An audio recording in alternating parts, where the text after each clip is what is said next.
I'm at a-hole for making a scene when I found out my sister put my niece up for adoption when she had her son.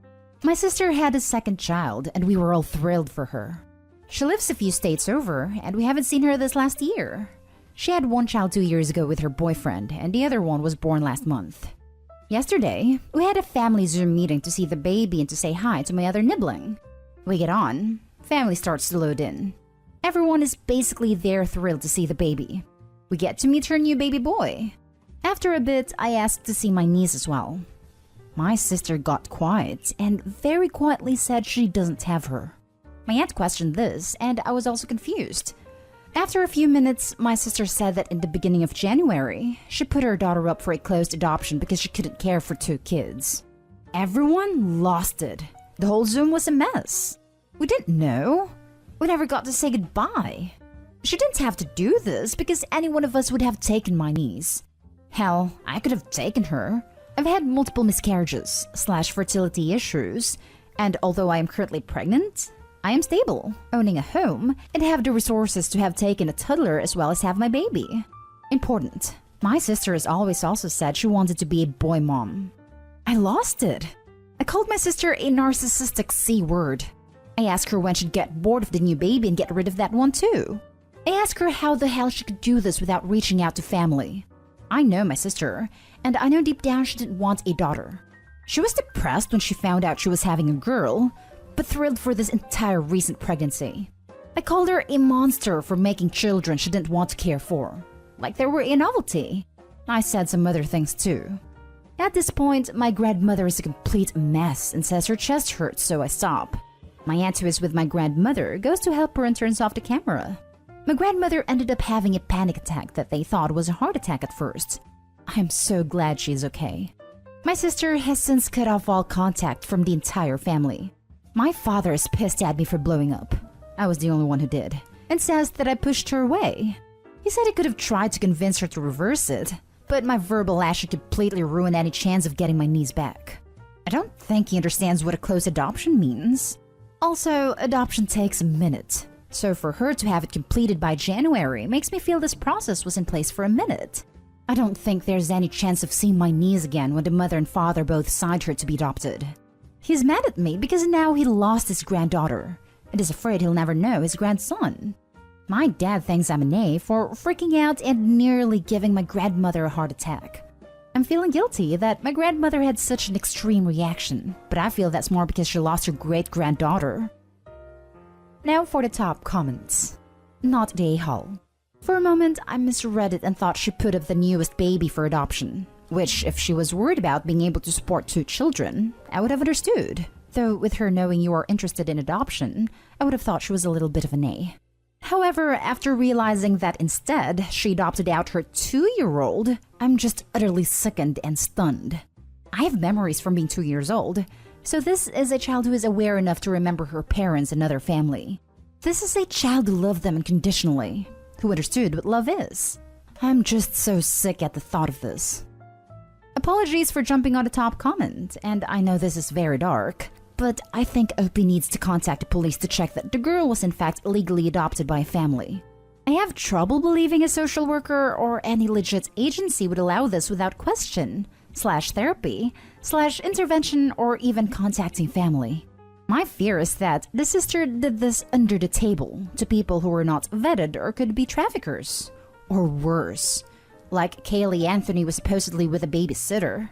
A closed adoption sounds like a great excuse as to why no one will ever see the niece again, and have no way of knowing it, checking up on if she was safe.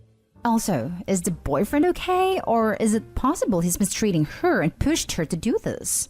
Since Opie's profile is legit and not a throwaway, I have deep concerns and questions about this. Honestly, that's my fear too. Was this child actually adopted out? Does the boyfriend know? I would also get someone else's verification.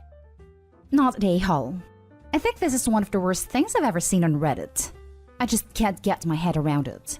Opie, I suspect your dad was taking it out on you because you were there and your sister wasn't. Unfair, but your dad is just as blindsided as you are, so hopefully can be forgiven for his extreme reaction. The only comfort I can think to take is that if your sister really didn't love her daughter, hopefully your niece has been placed with a family who will, and will have a better childhood as a result. But I'm so very sorry that wasn't with you. I'm honestly surprised that the authorities allowed a child to be ripped away from its wider family like this. It would be very traumatic. Did she lie and tell them there was no one willing to take the child or stay in its life? And if so, does that have any effect? I would speak to a family lawyer if I was you, even if it confirms that there is nothing that can be done. If this post is real, you should probably contact the police so they can confirm the child was actually adopted and that nothing horrible happened to her. Not a-hole. I am contacting authorities on this. First in her area and also my own lawyer. I'm concerned she wasn't properly adopted out. Edit to update. I've contacted the local CPS for my sister's area, local courts, and I have a lawyer looking into it for me, starting tomorrow as I just obtained him. Thank you for the helpful comments pointing out the issues with us. Especially thank you to those in social work who reached out to me privately. I didn't realize how many options I had to fight this, or to see if it was legit. I'll update when I find more out from the lawyer. Am I the a-hole? My brother and me made my dad leave for my mom's funeral? My parents haven't been together for 10 months because mom found out he's been cheating on her with one of their friends for I don't know how many years. The friend's the one who told her, not my dad. This messed up my mom, and she wasn't the same. He hasn't talked to me, 16 male, or my brother, 25 male, since he left. But we haven't wanted to talk to him either. I can't believe he hurt her, and it made me sad seeing the way it left her after. She tried to be strong for us, but I was up every night listening to her crying. My mom died and last week was her funeral. It took time to organize it. My brother and my grandma were in charge, and we kept it small for only a few people. My dad showed up in the morning and wanted to go inside, but we told him no. It was only a few family allowed in, and we didn't want him there at all. She died sad and hurt because of him. He tried to talk to us and said he loved her, and wanted to be there for us as emotional support. I lost it on him. I told him to get the hell out, and we don't need no support from him. It was super emotional, I just wanted him to leave. My brother told him he's not welcome, and eventually he left so we did the service in peace. There was some family there that wasn't happy that we kicked him out, and we've gotten talked to by them. They get why we're mad, but he was still her husband and someone he loved, so it might have been right to let him grieve like we are too. My dad has talked to our cousins about how hurtful that was that he didn't get to say his own goodbye, and apologized for what he did. They told him to screw off, and then told us all the other stuff he's been saying to everyone else. Mostly, everyone agreed we had every right to not want him there, but others that don't think so keep saying we were awful to not let someone grieving be a part of it. So, I don't know what to think. I didn't want him there, and my brother didn't either. But were we still a-holes we didn't let him in? Not a-hole. She wouldn't have wanted him there. You and your brother didn't want him there. And I assume nobody else there wanted him there. I'm not sure why anyone else's opinion matters. Just want to add, he cheated on her for years. How can you claim to love someone then do that to them? I don't want to be the grief police, but I feel like he lost the right to mourn her when he made the decision to cheat on her. Multiple times. For multiple years. Not a-hole. He was supposed to be her everything. Instead, he spat on all that and left your mother in pieces. He had 10 months to do something about that. Where was he back then? For her and you too. He was only there to save face. If she didn't die, he'd continue living as he did. Tell them what kind of person cheats on their loved one and only come to talk when she was 2 feet into the ground. If they can answer that in a way to change your mind, then they can say whatever, I guess.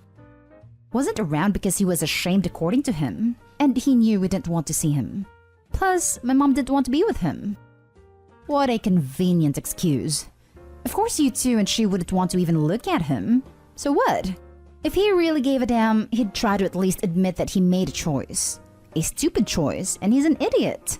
He could have said so many things to make your mother feel better. Things at his expense. But that man is a coward. The fact he only showed up when she was dead proves as much. Next story is titled, Am I the a-hole for telling my cousin that she's a bad parent and that her kids need to be taken away? I have this cousin. I'll call her Tess. She has 3 children, 2 girls and a little boy. She asked me if I'd come babysit them while she went to work because her babysitter quit last time. I was happy to. I drive out there and start doing my thing. Great kids they are, and I love spending time with them. I've always felt kind of bad for them because of multiple reasons in the past. Anyways, this time I had enough. I go to use their bathroom and it stinks to high heaven. Most awful smell I've ever smelled. I go try to use the potty because I really had to go. I had a long drive. I open the seat and there's turd all the way to the top on this dang thing. I run out gagging. I asked the kids why it was like that. They said it's because their mom's friend came over and flushed a freaking phone down toilet. I then asked how long ago that was because, dang. They said they didn't know.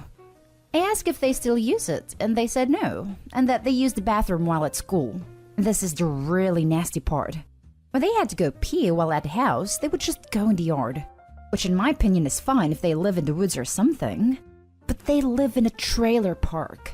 And little girls squatting to pee where people could see them pissed me off. And then I asked what if they had to do the number 2. These kids would take those little pudding cup things, eat the pudding, then poop into them and throw them in the trash. When Tess got home, I was livid. I asked White how she had not got that fixed right when it happened. Her response was she's seeing a guy that is a plumber. He told her he'd come check it out. I asked when he was supposed to come fix it. She said about a week ago. I was so frustrated with her I screamed at her in front of her kids. How she is a horrible parent and that the kids don't need to be around her and that they need to be taken away. She started crying and I left. I called her mom and told her the situation. And she told me that Tess was going through some hardcore depression and that she didn't know about what was going on but that she would take care of it. I feel like a knave for saying what I said, especially in front of her kids. I know depression can be really hard to deal with. Now for the top comments. Not Dayhall. Having depression is bad, but she is a mother. She can't let her kids be without a working toilet for weeks. If she can't manage everything because of her mental health, she needs to seek help. Therapy for her, family or friends for the kids. For her children. But you are Nahal for screaming before the kids.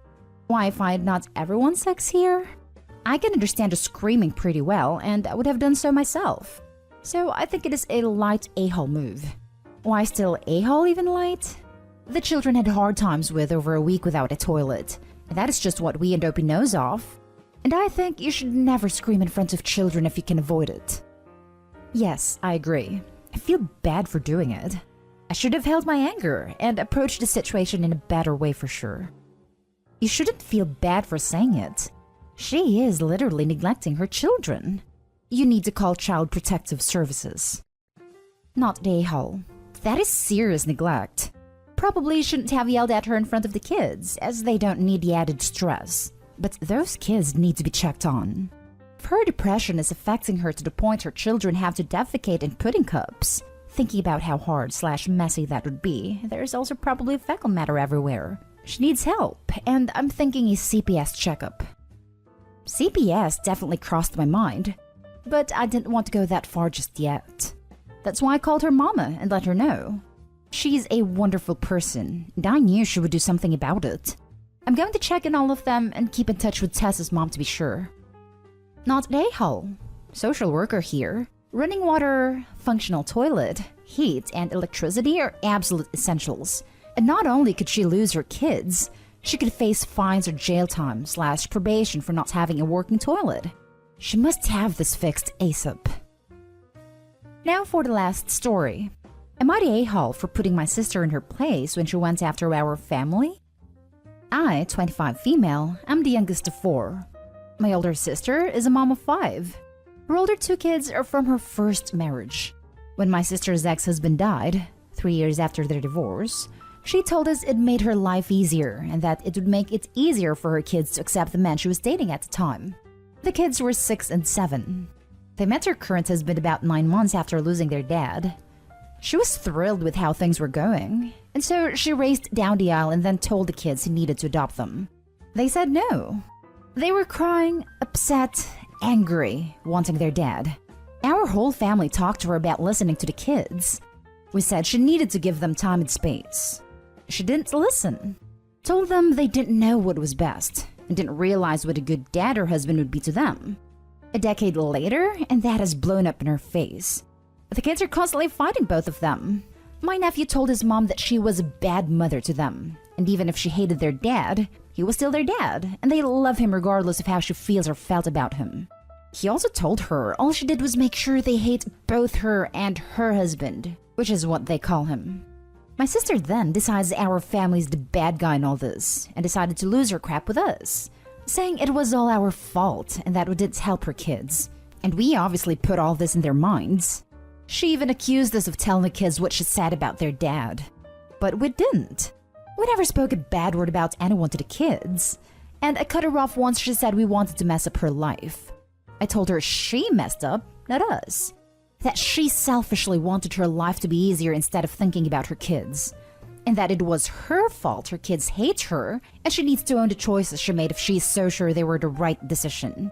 But I told her she should not, and instead of fighting us, she should try to save her relationship with the older kids before they cut her off for good and never give her the time of day again. She tried turning it around on us again, and I told her she will end up losing 2 of her kids, and it will be her own damn fault. She's claiming I was a witch to her.